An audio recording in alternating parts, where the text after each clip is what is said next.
Good evening student. आप लोग start करने जा रहे हैं आज अपना chapter number 3 metal and non metal. और जो है आपका सीरीज़ है ये नंबर 2 है। और इस सीरीज में हम क्या क्या करना है हमको, ऐसे ही ऑब्जेक्टिव क्वेश्चन उनके बारे में हम लोग डिस्कस करेंगे। चलिए शुरुआत करते हैं। देखिए, धातुएं निम्नलिखित में से कौन सा गुणधर्म नहीं दर्शाती हैं। ध्यान रखना है। देखो, एक एक के बारे में बात करेंगे। विद्युत चालकता दर्शाती है, ठीक है ना, क्योंकि करंट तो बहता ही धातु में।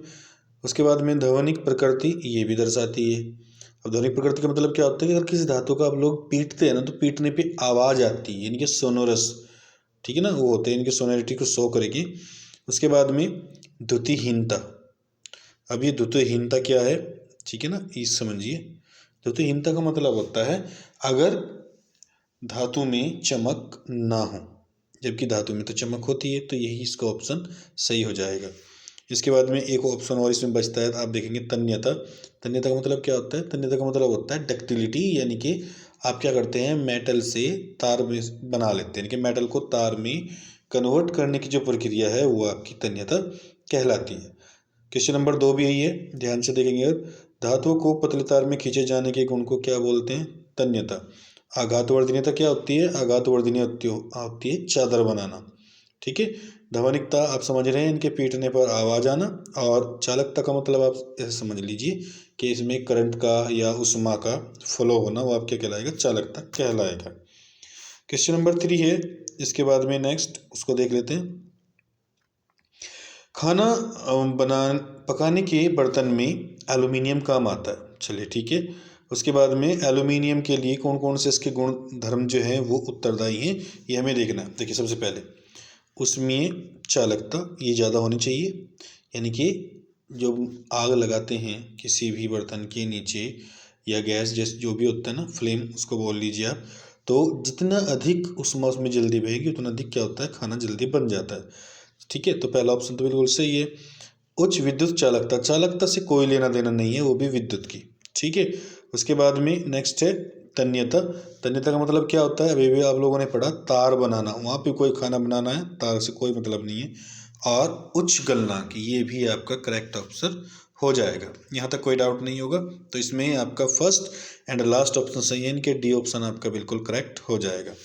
इसके बाद में बात करते हैं नेक्स्ट क्वेश्चन नंबर 4 आपका, कि कौन सी धातु जो है वो ठंडे और गर्म जल के साथ क्रिया नहीं करती? सोडियम करती है, ये तो पानी हो चाहे हवा हो, सबके साथ क्रिया करती है। कैल्शियम भी करती है, मैग्नीशियम भी करती है। अगर कोई नहीं करता है तो वो है आपका Fe, यानी कि आयरन। आपने देखा होगा, लोहा है, लोहे के ऊपर आप ठंडा पानी डाल लो, गर्म पानी डाल लो, तो आपको इंस्टेंट कोई रिएक्शन वहाँ पे नहीं मिलेगी। चलिए, अब चलते हैं आपके नेक्स्ट क्वेश्चन नंबर 5 की तरफ। कह रहा है कि आयरन और भाप कि लंबे समय तक अभिक्रिया से आयरन निम्नलिखित में से, ठीक है ना, कौन से ऑक्साइड प्राप्त होंगे? तो देखिए, इसमें सिर्फ एक ही ऑक्साइड प्राप्त होता है, Fe3O4। और यहाँ आपको एक चीज़ समझानी है, वो समझ लीजिएगा। देखिए, Fe के दो मुख्यतः ऑक्साइड आपको मिलेंगे, एक तो होता है FeO, ठीक है। ये जो Fe होता है ना, इसको हम लोग फेरस ऑक्साइड बोलते हैं। क्या बोलते हैं भाई? Ferrous oxide.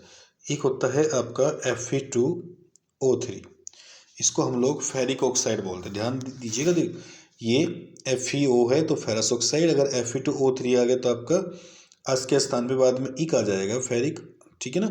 और इन दोनों का जो मिश्रण होता है, अगर आप FeO, ठीक है, और Fe2O3, अगर आप इन दोनों को मिला देते हैं तो इन दोनों को मिलाने पे एक नई चीज़ बनती है, उसको बोलते हैं हम लोग, चलिए यहाँ सबसे ऊपर लिखते हैं Fe3O4। और इसी प्रकार से इसका नाम होता है, देखो क्योंकि दोनों का मिश्रण है ना, ये फेरस है, ये फेरिक है, तो फेरस फेरिक ऑक्साइड इसका नाम हो जाता है। ये आपको ध्यान रखना है, 1 बाय 1 हम इन लोग को ध्यान रख लेंगे। अगर Fe है तो फेरस ऑक्साइड, Fe2O3 है तो फेरिक ऑक्साइड, अगर Fe3O4 आ जाता है 2 के स्थान पे, ठीक है ना, और 3 के स्थान पे ऑक्सीजन था तो वहाँ पे 4 आ जाता है, Fe3O4 बन जाता है, तो आप इसको कहेंगे फेरिक ऑक्साइड। चलिए, उसके बाद में क्वेश्चन नंबर 6, क्या होता है जब कैल्शियम को जल के साथ अभिकृत करते हैं, ठीक है ना। यह जल से क्रिया नहीं करता, ये ऑप्शन हो जाएगा गलत कि करता है। यह जल से प्रचंड क्रिया करता है, ऐसा भी नहीं है, ठीक है ना। तो उसके बाद में यह जल से कम प्रचंड क्रिया करता है, क्रिया तो करता है लेकिन कम करता है, ये ठीक है। और बने हुए हाइड्रोजन गैस के बुलबुले कैल्शियम की सतह पर चिपकते हैं, ये भी आपके सही है। इनके आपके बाद के दो ऑप्शन क्या हो जाएंगे, सही हो जाएंगे। इसके बाद में नेक्स्ट क्वेश्चन नंबर 7 जो होता है आपका, इसके बारे में देखेंगे। धातुएं सामान्यतः अम्लों से क्रिया कर लवण और हाइड्रोजन गैस बनाती है। तो एक इसमें अम्ल ऐसा है जो केवल इन दोनों को अगर छोड़ दिया जाए, मैग्नीज और मैग्नीशियम को, तो क्रिया नहीं करेगा, हाइड्रोजन गैस नहीं देता। तो उसका नाम बताना है, इसका नाम है भाई नाइट्रिकम, ये ध्यान रखेंगे। एक्वारेजिया, ठीक है, एक्वारेजिया क्या होता है, तो लास्ट वीडियो में आपसे बताया था कि HCl और HNO3, ठीक है, इनका 1:3 का जो होता है वो क्या कहलाता है आपका, एक्वारेजिया कहलाएगा। तो देख लीजिए कहीं पे भी आपको ऑप्शन में दिख जाएगा इजीली, कोई इतनी बड़ी बात नहीं है। HCl 3 होना चाहिए और HNO3 1 होना चाहिए। और ये भी ध्यान रखना है, देखिए कमाल की बात, सांद्र होना चाहिए, ठीक है, कैसा होना चाहिए, सांद्र, तनु नहीं सांद्र होना चाहिए।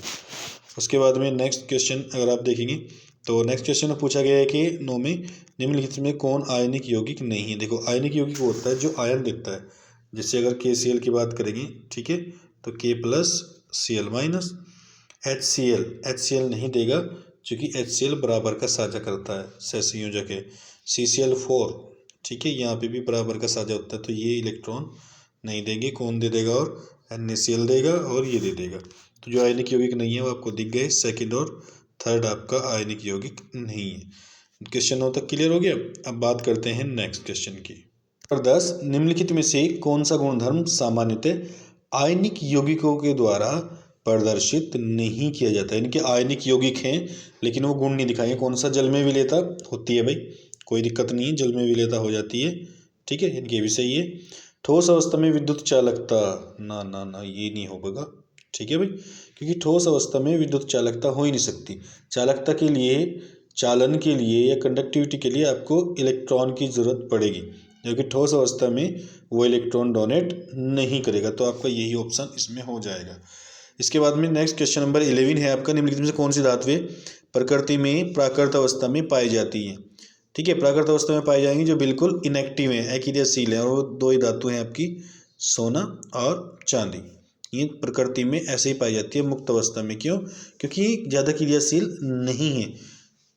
इसके बाद में क्वेश्चन नंबर 12 देखिए, निम्न विभिन्न विधियों द्वारा धातुओं को परिष्कृत किया जाता है। इनमें कौन कौन सी धातुओं का विद्युत द्वारा परिष्कृत किया जा सकता है, ठीक है ना। देखिए पहले तो बात है कि विद्युत के द्वारा उनको किया जाएगा जो चीज़ें हार्ड होंगी, ठीक। अब हार्ड कौन कौन सी हैं वो देख लीजिए, सोना और तांबा, ठीक है, यही होगा, आपके करेक्ट हो जाएंगे। सोडियम पोटेशियम तो इतने मुलायम होते हैं कि उनको चाकू से ही काटा जा सकता है इजीली। क्वेश्चन नंबर 13 देखिए ध्यान से, क्या कह रहा है कि वायु में लंबे समय तक उद्भाषण में सिल्वर की वस्तुएं काली हो जाती है, क्या कारण है। देखिए जहाँ पे भी ये शब्द आ जाएगा ना कि कोई वस्तु काली हो रही है, कोई PPT ब्लैक बन रहा है आगे प्रैक्टिकल में, तो उसका कारण होता है सल्फर, S। ढूंढ लीजिए, कहानी खत्म इसकी। इसके बाद में किसकी पतली परत के लेपन द्वारा आयरन को जंग से बचाने के लिए क्या करते हैं भाई, हम लोग गैल्वेनीकरण करते हैं, जिंक, याद रखिएगा, जनरल नॉलेज का भी क्वेश्चन है। उसके बाद में क्वेश्चन नंबर 15, हमारे जीवन में स्टेनलेस स्टील, ठीक है ना, ये क्या है, आपका एक उपयोगी पदार्थ है, कोई डाउट नहीं है, ठीक है ना। तो इसमें क्या क्या होता है बस आपको यही बताना है, यानी कि स्टील में क्या क्या मिलाया जाता है। तो इसका ऑप्शन होगा पहले वाला आपका, निकिल और क्रोमियम। इसके बाद में आगे बढ़ते हैं हम लोग, देखिए ध्यान से कौन सा क्वेश्चन हमारा बनेगा। क्वेश्चन नंबर 16, यदि कॉपर को वायु में खुला रखा जाए तो यह अपनी चमकीली भूरी सतह खो देता है और इस पर हरे रंग का परत जो है वो आ जाता है। तो किसके कारण होता है, तो ये कारण होता है भाई आपका, कौन सा कारण होगा। देखिए पहले तो इस बात को ऐसे समझिए कि एक तरफ तो है कॉपर और दूसरी तरफ है आपका आयरन, यानी कि एक तरफ आपका लोहा है और दूसरी तरफ क्या है आपका, ठीक है ना, तांबा। अब जो तांबा होता है, तांबे पे ग्रीन रंग का जंग लगता है, ये ध्यान रखना आपको, ठीक है ना, ग्रीन।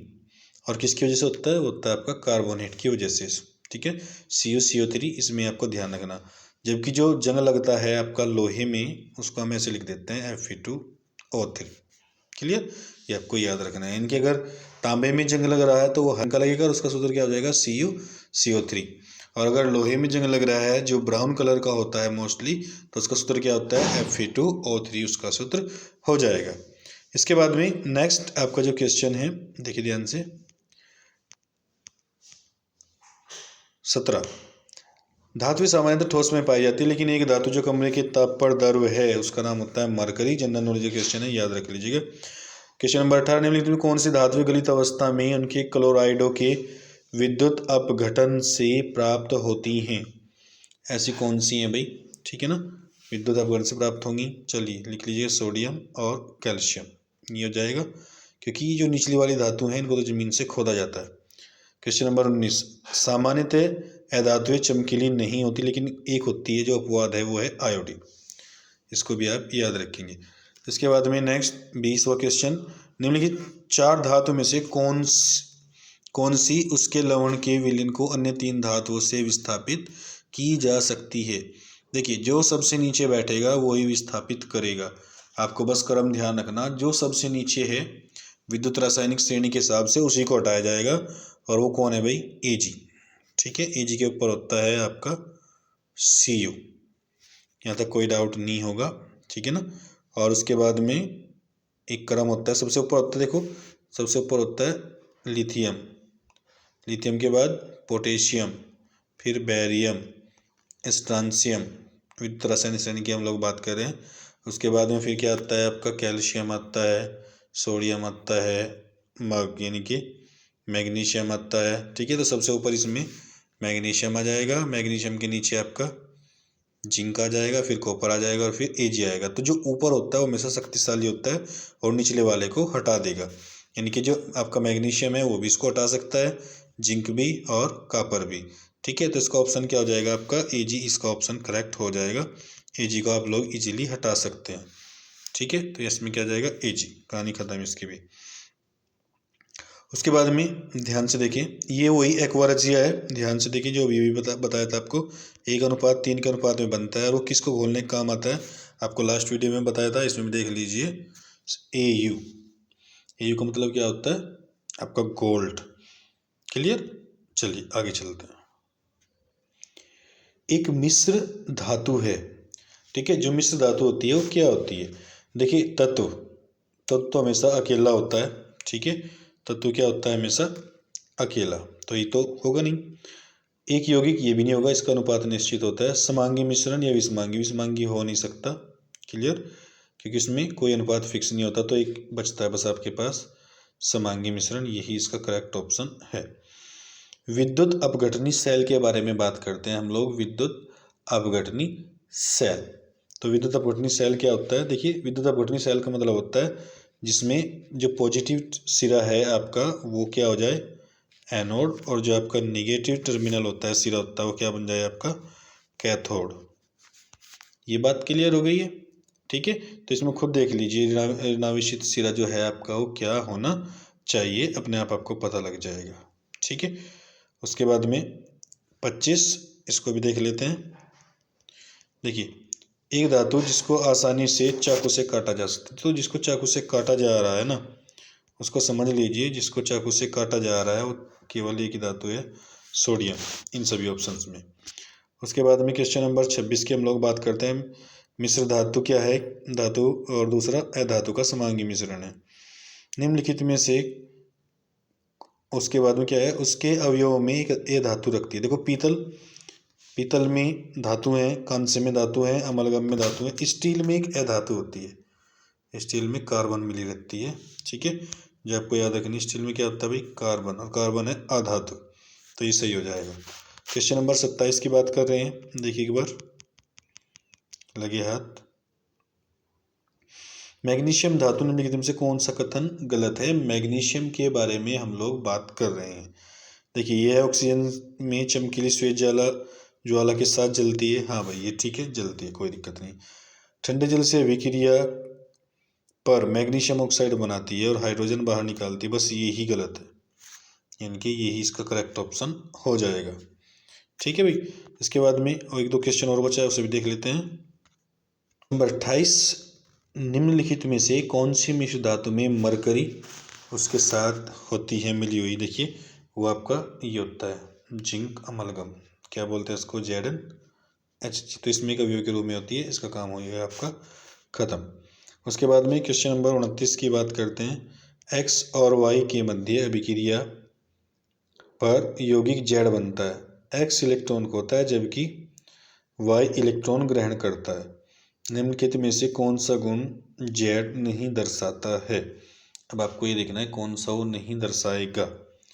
देखिए सीधी सीधी बात तो ये है कि एक इलेक्ट्रॉन दे रहा है, ठीक है, दूसरा ले रहा है, तो धातु अधातु के बीच का गुण होगा, ठीक है। अगर धातु है तो गलनांक उच्च हो जाएगा, क्लियर। लेकिन उसने कहा जो नहीं दर्शाएगा, ठीक है, इनके जिनसे मिलके बना है उनके गुण नहीं दर्शाएगा, तो हो जाएगा आपका निम्न गलनांक। यही आपका करेक्ट ऑप्शन हो जाएगा। क्वेश्चन नंबर 30, 3 तत्व हैं, एक X है, एक Y है, एक Z है, ठीक है भाई, X Y और Z।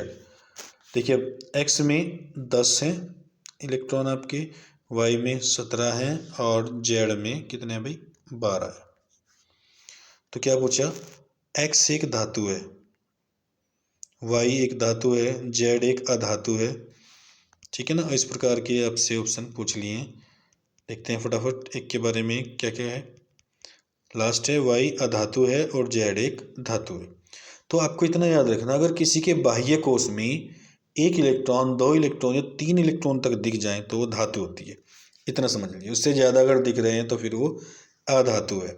अब यहाँ पे सहज ही आप लोग आइडिया लगा लीजिए, ठीक है।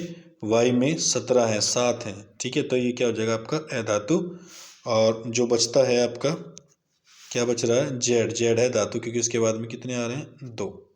तो अगर 1 2 या बालिक अक्षर में 3 आ जाए तो वो धातु और बाकी ज़्यादा आ जाए तो अधातु। तो इसमें डी ऑप्शन आपका करेक्ट हो जाएगा।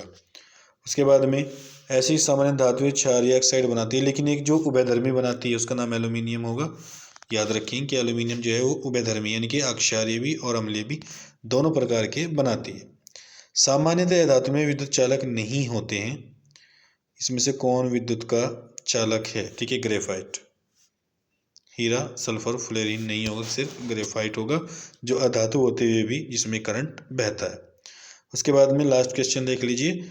विद्युत तारों पर विद्युत रोधी पदार्थ की एक परत होती है जो उसके ऊपर लगी रहती है, ठीक है ना। तो किस चीज़ की बनी होती है? सल्फर है, ग्रेफाइट, PVC या सभी को प्रयोग में लाया जा सकता है, ठीक है ना। तो जो तार होते हैं ना, तार के ऊपर जो प्लास्टिक चिपकी रहती है उसको हम लोग बोलते हैं PVC, ठीक है भाई। क्या बोलेंगे? PVC का मतलब होता है पॉलीविनाइल क्लोराइड। ये एक पॉलीमर होता है, बहुलक होता है, ठीक है। तो बच्चों आज आपका चैप्टर नंबर जो 3 था वो कंप्लीट हो गया ऑब्जेक्टिव के हिसाब से। फिर जल्दी मिलते हैं आपको नेक्स्ट वीडियो में, जिसमें हम चौथा और 5वें पार्ट को लेकर के आएंगे। चलिए फिर मिलते हैं, ठीक है।